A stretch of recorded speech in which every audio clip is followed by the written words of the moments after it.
প্রস্থে 30 হাত, লম্বায় 30 হাত। তা পাহাড় আবার কোথায়? বাজারে নয়, সমতলে নয়, সমুদ্রের মাঝখানে। বর্ণনা দিচ্ছেন জিবরাইল আমিন আলাইহিস সালাম। কাকে বলছে? নূরানী নবী সাল্লাল্লাহু তাআলা আলাইহি ওয়া আলিহি ওয়াসাল্লামকে। আর আমার নবী ফরমাচ্ছেন সাহাবায়ে কেরাম আলাইহিম রিদওয়ানগণকে। আর বয়ান ফরমাচ্ছেন জাবির রাদিয়াল্লাহু তাআলা আনহু। হাই বিসমি ভাইরা। আর বললেন আল্লাহ তাআলা তার জন্য আঙ্গুলের সমান একটি মিষ্টি পানির নদী প্রবাহিত করেছে। ইসলামী ভাইরা, আমাদের কাছে প্রশ্ন এসেছে, হুজুর 500 বছর একটি পাহাড়ের চূড়ায়, তাও 30 হাত এদিকে 30 হাত এদিকে, মানে কিভাবে পসিবল? খাবে কেমনে? জীবন কেমনে অতিবাহিত করবে? আল্লাহ পাক তো রিজিক প্রদানকারী না? আল্লাহ তাআলা চাইতো বাজারেও রিজিক দিতে পারে, ঘরেও দিতে পারে, পাহাড়ের চূড়ায়ও দিতে পারে। তা যদি সমুদ্রের মাঝখানে হয়, ওখানেও দিতে পারে। এই বান্দাকে দিয়েছেন না, 1 বছর 2 বছর নয়, 500 বছর দিয়েছে। বলা হচ্ছে একটি মিষ্টি পানির নদী প্রবাহিত হয়েছে ওই পাহাড়ের মধ্যে, যাতে ধীরে ধীরে মিষ্টি পানি প্রবাহিত হতো এবং পাহাড়ের নিচে ওই পানি জমা হয়ে যেত। আরো বলছেন, আর প্রতিটি রাতে আনারে ডালিম গাছে একটি আনার ফলত, গাছের মধ্যে একটি আনার ডালিম, আর মিষ্টি পানি নিচে জমা হয়ে যেত। বলা হচ্ছে যখন রাত হতো তখন সেই আল্লাহ পাকের বান্দা নিচে নেমে আসতো আর উজু করত এবং সেই আনার খেয়ে নিত। অতঃপর কোথায় যেত? আবার ওই আল্লাহ পাকের বান্দা নামাজের জন্য দাঁড়িয়ে, আল্লাহ পাকের ইবাদতের জন্য দণ্ডায়মান হয়ে যেত। কিতাবের মধ্যে আসছে, সে মৃত্যুর সময় আল্লাহ তাআলার নিকট প্রার্থনা করল, এই বান্দা যে 500 বছর পাহাড়ের চূড়ায় সমুদ্রের মাঝখানে ইবাদত করেছে, মালিকের দরবারে দোয়া করলো, হে আমার মালিক ও মতিন, তুমি যেন যদি মালাকুল মউত আমার জান কবজ করে, যেন সিজদা অবস্থায় আমার জান কবজ করে, আমি যেন ওই অবস্থায় সিজদাতে থাকি। আর যখন আমাকে কিয়ামতের দিন উঠানো হবে, এ মালিক ও মাওলা, আমি চাই আমি সিজদারত অবস্থায় উঠি। ওই ব্যক্তি আল্লাহ পাকের কাছে প্রার্থনা করছে। হযরতে জিবরাইল আমিন আলাইহিস সালাম বললেন, যখন তাকে কিয়ামতের দিন উঠানো হবে আর সে আল্লাহ পাকের দরবারে দণ্ডায়মান হবে, তখন আল্লাহ তাআলা তার সম্পর্কে হিসাব ফরমাবেন। আমার মালিক বলবেন, কি বলবেন? শুনুন প্রিয় ইসলামী ভাইরা, বড়ই মনোযোগ দিয়ে। আমার আল্লাহ পাক বলবেন, আমার বান্দাকে আমার অনুগ্রহে, আমার বান্দাকে আমার অনুগ্রহে দয়ায় জান্নাতে প্রবেশ করিয়ে দাও। ওই ব্যক্তির ব্যাপারে আল্লাহ পাক ফরমাবেন, কি ফরমাবেন? আমার বান্দাকে আমার দয়ায় তাকে জান্নাতে প্রবেশ করিয়ে দাও।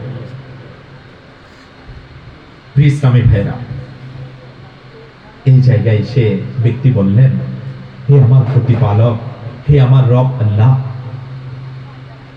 আমি কি আমার ইবাদতের কারণে জান্নাত পাবো না? আমি কি আমার আমলের বিনিময়ে জান্নাত পাবো না? আমার আল্লাহ পাকের কাছে এই ব্যক্তি বলতেছেন যে আমি 500 বছর ইবাদত করেছি, তাও পাহাড়ের চূড়ায়। সেখানে কেউ দেখে নাই, আমার ইবাদত লোক দেখানো করার সুযোগ ছিল না, দুনিয়ার অন্য কোনো টেনশন ছিল না, বাস মওলা তোমারই ইবাদত, সেখানে অন্য কোনো অপরচুনিটি ছিলই না। তো ওই ব্যক্তি আমার মালিককে বলছে, মওলা তোমার দয়ায় কেন, অনুগ্রহে কেন, আমি কি আমার ইবাদতের কারণে জান্নাত পাবো না? আমার মালিক আবার ইরশাদ ফরমান, শুনুন প্রিয় ইসলামী ভাইরা, আমার আল্লাহ তাআলা বলেন, আমার বান্দাকে আমার দয়ায় জান্নাতে প্রবেশ করিয়ে দাও। তখন ওই ব্যক্তি আবার বলল, হে আল্লাহ তাআলা, আমার আমলের বিনিময়ে কেন নয়? আমি আমার আমলের বিনিময়ে কেন জান্নাতে যাব না? আমার আল্লাহ পাক আবার বলেন, আমার বান্দাকে আমার দয়ায় জান্নাতে দাও।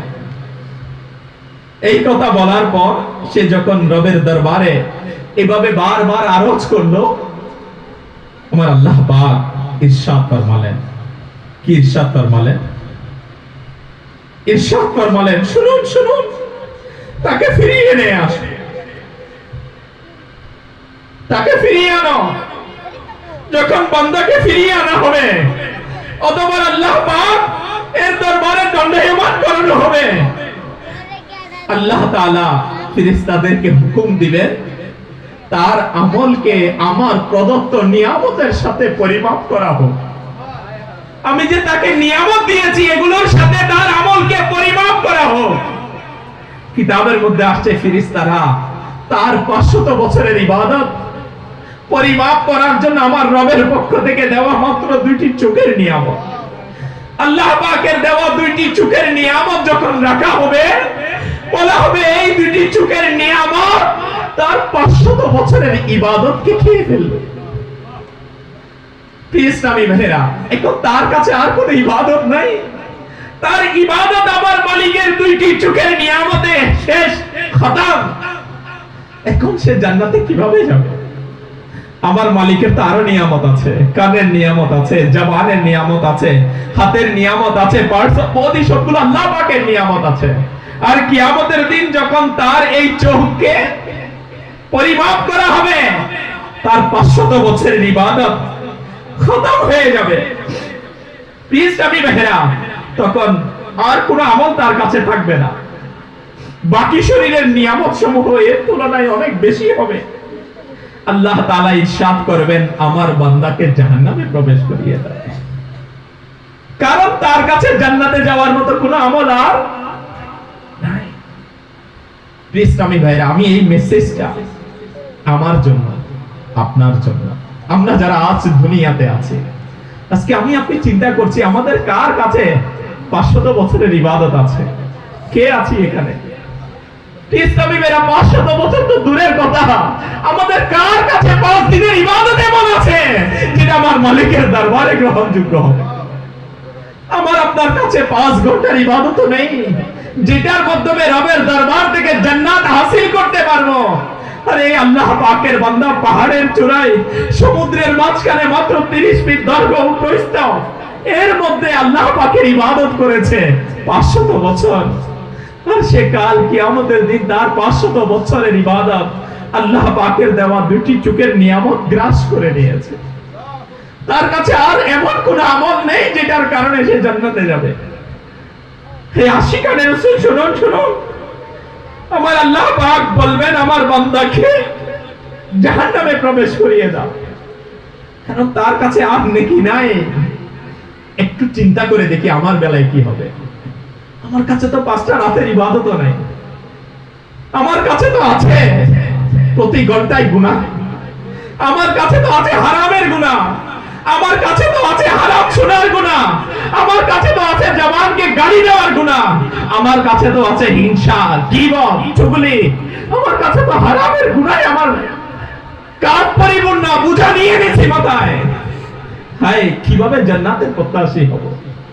কিভাবে কাল কিয়ামতের দিন আল্লাহ পাকের দরবার থেকে জান্নাত হাসিল করব? গুনাহের সাগরে এই আশিকানে রাসূল, একটু চিন্তা করি না আল্লাহ পাক এর দয়া এবং রহমত কেমন এই বান্দার প্রতি। যখন বান্দা, যখন এই হুকুম তাকে দেওয়া হবে, তখন তাকে জাহান্নামের দিকে টানা হবে, ফেরেশতারা তাকে জাহান্নামের দিকে টানবে। তখন সে চিৎকার করবে, হে আমার পরওয়ারদিগার, হে আমার মালিক, আমাকে আমার আমলের বিনিময়ে জান্নাত লাগবে না, আমাকে তোমার দয়ায় জান্নাত দিন।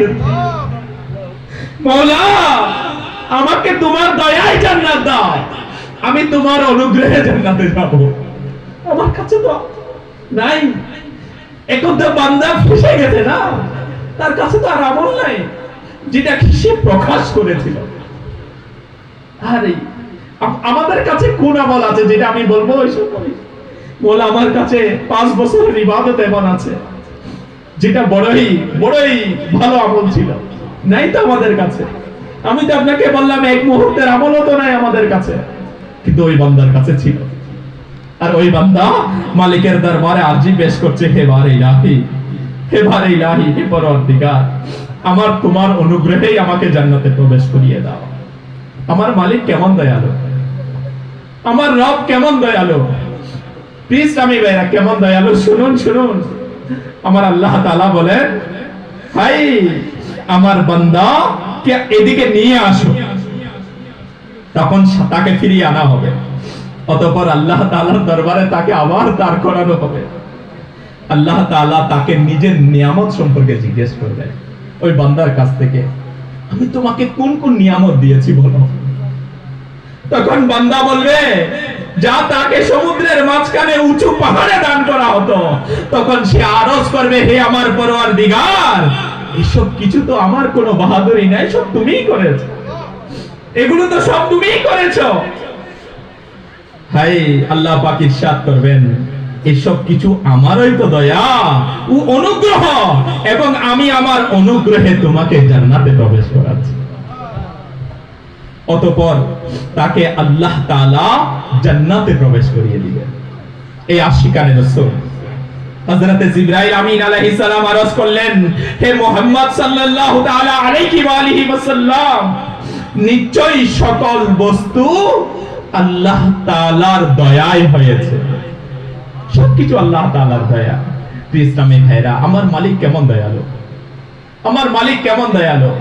আল্লাহ পাক চোখের নিয়ামত দিয়েছে, চোখকে হারাম কাজে লাগিয়েছি, আমার মালিক আমার চোখকে বন্ধ করে দেয় না। আমার আল্লাহ তাআলা কেমন দয়ালু, আমি আপনি আমার কান দিয়ে হারাম শুনেছি, আমার আল্লাহ তাআলা আমার কানকে সালামত রেখেছে।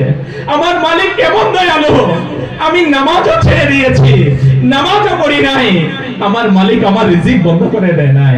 আমার আল্লাহ তাআলা কেমন দয়ালু, আমার মালিকের কেমন রহমত।